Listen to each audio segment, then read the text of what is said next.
Nikita Mirzani mendadak beri peringatan ke Uya Kuya yang baru-baru ini mengundang Sheila Shaukia ke podcast miliknya. Melalui Instagram Story, Nikita Mirzani awalnya membahas Isa Zega yang kini resmi ditahan atas laporan Sandi Purnamasari terkait kasus pencemaran nama baik. Tidak lama kemudian, Nikita Mirzani membahas Uya Kuya yang dituding ikut campur soal kasus skincare yang sedang heboh tanpa mencari tahu dulu duduk perkara sebenarnya. Nikita Mirzani meminta agar Uya Kuya tidak asal nimbrung di kasus skincare yang sedang heboh. Uya Kuya memang mengundang Sheila Shaukia untuk mengetahui kronologi sebenarnya saat dia melabrak dokter detektif alias Doktif. Namun Nikita Mirzani merasa jika sikap Uya Kuya yang mengundang Sheila tidak tepat. Nikita Mirzani bahkan tidak segan-segan menyinggung jabatan Uya Kuya yang saat ini bertugas di Komisi 9 DPR. Nikita Mirzani meminta agar Uya Kuya tidak asal sembarang bicara. Nikita Mirzani bahkan ikut menyeret partai yang menaungi Uya Kuya.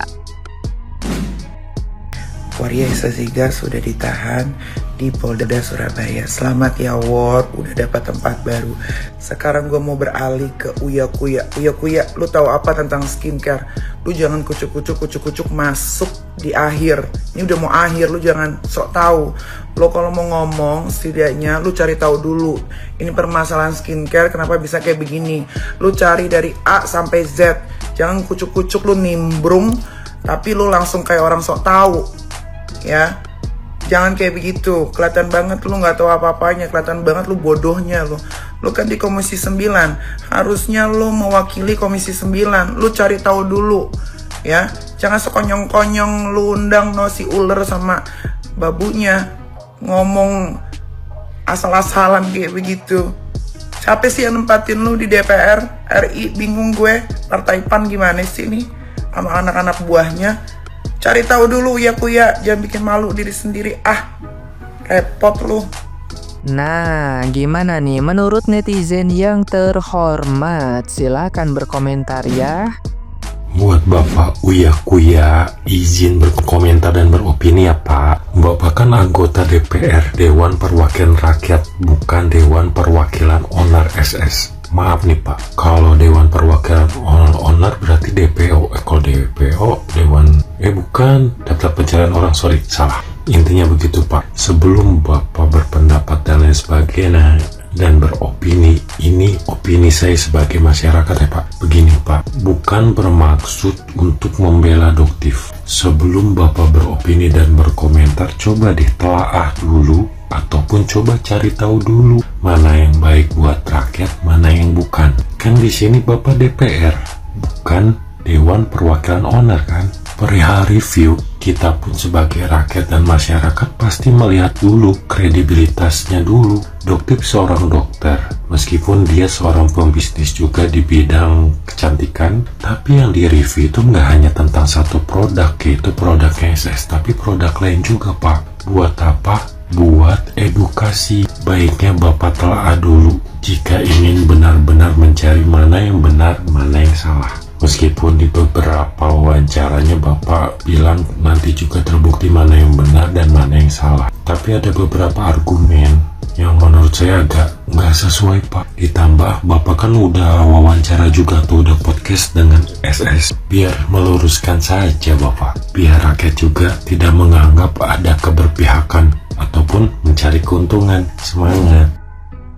Tuh kan, saya bilang juga apa nih, lagi-lagi nih gara-gara Nikita Mirzani dan Doktif ya dihujat sama netizen, dibilangnya apa namanya, buser, apa itu, busur, apa blazer. Ada aku kalau blazer ada dua, dapat hutang dari tetangga, ada blazer. Terus ada yang bilang lagi katanya dibayar berapa. Sebenarnya mau sih kalau dibayar, tapi rasanya jauh banget ya. Siapa aku gitu dibayar sama Nikita Mirzani sama Doktif? Hanya orang kampung. Ini diibaratkan nih ya.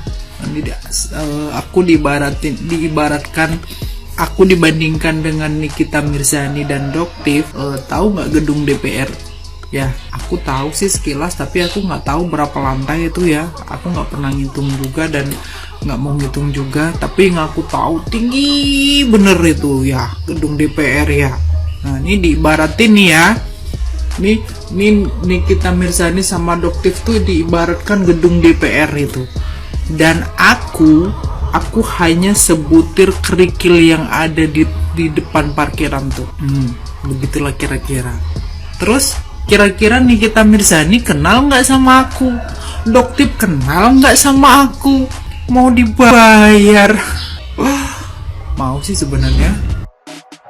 Masuk akal juga sih guys kalau Nikita Mirzani itu ikut tantrum. Gue kalau jadi Nikita Mirzani, gue pasti akan melakukan hal yang sama seperti dia. Sekarang logikanya gini, dulu si ular itu punya kasus overclaim ya kan, terus dia coba-coba deket sama si NM. Nah otomatis NM itu sebenarnya tuh kayak gue banget gitu loh. Jadi kalau yang berteman sama gue itu pasti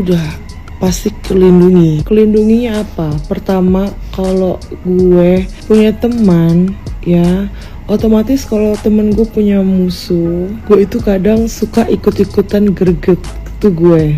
Terus ketika temen gue berantem sama orang tersebut, pasti gue ikut membelanya temen gue ya kan. Tapi si ular itu nggak tahu diri, udah dibelain ya kan, dia malah berteman dengan musuhnya NM. Sekarang begini, ada nggak di dunia ini yang hidupnya netral? Gak ada, munafik. Gak ada yang namanya netral. Itu munafik, bertopeng. Terus apa lagi? Ular bener, bermuka dua. Itu dia, cocok. Udahlah, gue tuh paling gak suka juga sama manusia. Misalkan gue punya musuh gitu ya, terus gue punya temen gue berteman sama musuh gue, dan temen gue pengen berteman juga sama gue gak akan terima temen yang kayak gitu. Udah langsung gue hempaskan. Hus jauh. Jelas dong NM kesel, kan lu udah dibela, kenapa lu yang tantrum ya kan? Ada nggak mikir ke situ? Itu zamannya gembar-gembor skincare lu overclaim, lu kan dibantuin tuh. Kayak mana tuh dibantuin sama Nikita Mirzani? Kok lu malah nginjak-nginjak kepalanya? Gue bingung. Katanya kamu solid orangnya. Kalau solid seharusnya berteman sama satu orang, bukan lu berteman ya kayak begitu deh. Mungkin netizen bisa berpikir merangkap omongan gue, bener gak? Trik dan rencana Doktif berhasil. Doktif SS dan BPOM, mari kita bahas. Ada beberapa poin yang bisa kita ambil dari forum pertemuan antara BPOM dengan para owner-owner skincare kemarin. Yang pertama dan yang paling penting adalah BPOM mengakui bahwa masyarakat itu sudah menurun kepercayaannya terhadap BPOM dan menganggap bahwa BPOM kinerjanya lambat. Tapi BPOM sudah berjanji bahwa mereka akan membuktikan bahwa mereka pantas dan layak mendapatkan kepercayaan masyarakat dengan membuktikan 280-an produk skincare yang ditarik oleh karena masyarakat mengadu kepada BPOM dan sudah ditindak. Hal ini juga dikonfirmasi dan diapresiasi oleh Dr. Oki pada waktu forum tersebut. Di forum itu juga akhirnya diputuskan bahwa akan ada duta BPOM yang akan diseleksi oleh BPOM sendiri yang memiliki otoritas setara dengan BPOM sehingga mereka juga bisa melakukan investigasi dan juga melakukan pengumuman terhadap aman atau tidaknya sebuah produk brand skincare. BPOM juga menegaskan bahwa semua anggota lapisan masyarakat bisa mereview produk skincare manapun, tetapi tidak boleh mengumumkan aman atau tidaknya sebuah produk karena mereka tidak punya standing position yang benar seperti BPOM, yang memang merupakan sebuah institusi resmi daripada negara untuk memutuskan aman atau tidaknya sebuah produk. Dan alasannya jelas, supaya tidak ada konflik of interest, karena ini sudah sangat terlihat. Dokter-dokter yang awalnya mulai mereview itu sebenarnya terlihat sangat edukatif di awal mulanya, tetapi belakangan terbukti kalau mereka mau menjatuhkan brand lain demi menaikkan marketing brand mereka sendiri dan meningkatkan penjualan brand mereka sendiri. Sudah terbukti. Sudah capek-capek diinisiasi dan juga ditengahi oleh BPOM, masih ada aja oknum yang tidak mau tunduk otoritas dan memang memancing emosi orang lain. Ya, kita tahu bersama Doktif melakukan review tepat setelah acara forum antara Bepom dan owner-owner skincare ini selesai. Tujuannya apa? Ya memang untuk menyulut emosi dari pihak SS. Dan rencana itu berhasil. Doktif dengan sangat elegan mengatasi amukan massa dari SS dan menunjukkan kelasnya yang berpendidikan dan mampu menguasai emosi dan yang sudah matang secara mental. Dan sayangnya memang SS terbukti tidak matang secara emosi, tidak matang secara mental, dan menyerang secara barbar. Jadi, trik dan rencana Doktif berhasil. Sangat terlihat bahwa ini semua sudah direncanakan.